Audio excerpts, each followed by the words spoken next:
You're not sorry. I don't believe you. You're just saying that.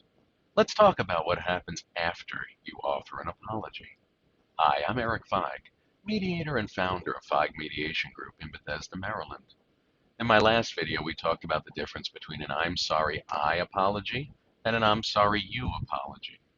You can find that prior video at the Feig Mediation Group YouTube channel or on my blog at feigmediationgroup.com. Now, I'd like to talk with you about your part and what happens next. You apologized. For purposes of this conversation, I'm going to assume your apology was genuine. We can save the discussion about what to do with apologies that weren't authentic for another day. So you've done your part. Now, from your perspective, it's time for them to do their part. Three possibilities. They accept it, they reject it, or third, you don't really get an answer that resolves the issue. For now, let's focus on the first two. The first option is the most straightforward. Apology accepted. I'll offer you one thought to keep in mind. When you are accepting an apology, keep it simple. Thank you. I appreciate it. It means a lot to me. Then pause. Give some space before you move on to anything else. The more words you use, the more the acceptance gets cluttered with other stuff, the greater the chance that the acceptance itself and its importance can get lost. And then once you've accepted an apology, move on. Find a way for you both to move forward. So what if the apology isn't accepted?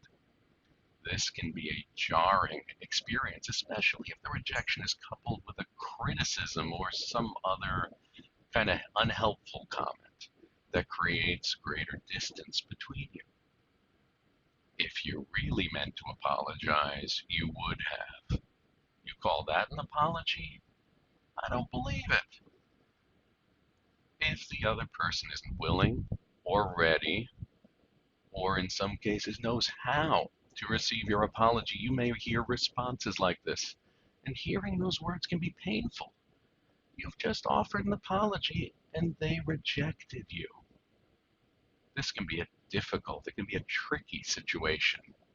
It's not unusual that people, when they find themselves in those moments, that they would want to lash out in response, to give in to that temptation, to want someone else to feel hurt too.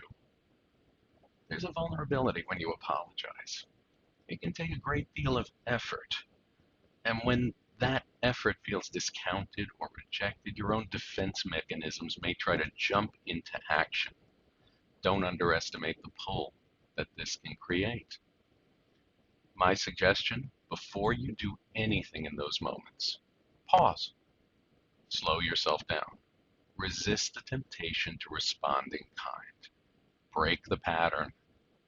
What can this do for you? When you've offered an apology, you are asking for forgiveness. Recognize that in those situations, you can only control your part in the interaction. You can't control their response. You can't demand that they feel the way you hope, the way you want them to feel.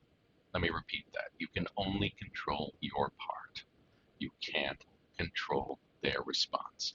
You can't demand forgiveness. You can only ask for it. You can set the stage.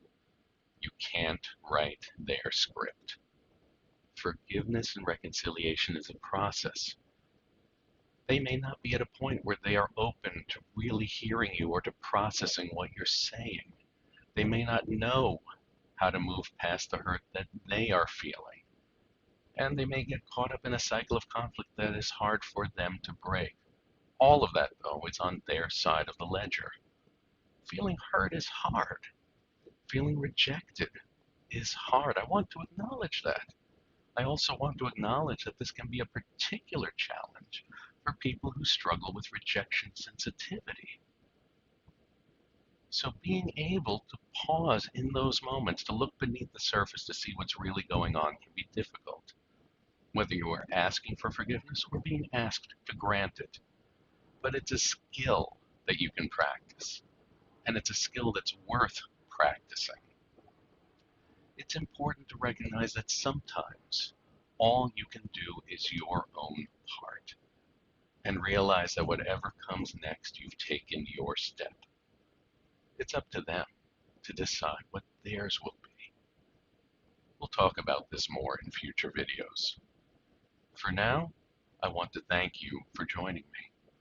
And if you're considering mediation to help you with issues or conflicts that may be difficult for you to address on your own, or if you are interested in learning more about our practice, visit us at our website at www.feigmediationgroup.com to set up a free consultation. I'm Erik Feig. I'm looking forward to seeing you next time.